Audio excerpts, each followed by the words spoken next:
আশা করি ভিডিওটা সবার ভালো লাগবে। সবাই লাইক কমেন্ট শেয়ার করে দিবেন।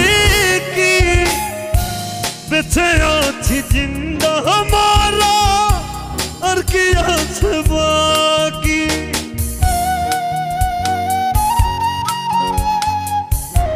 আমার যত ফলোয়ার আছেন সবাই লাইক কমেন্ট শেয়ার করে দিবেন। আমার ইউটিউব চ্যানেলের পাশে সব সময় থাকবেন। সুন্দর সুন্দর ভিডিও পাওয়ার জন্য সবাই প্রস্তুত থাকবেন।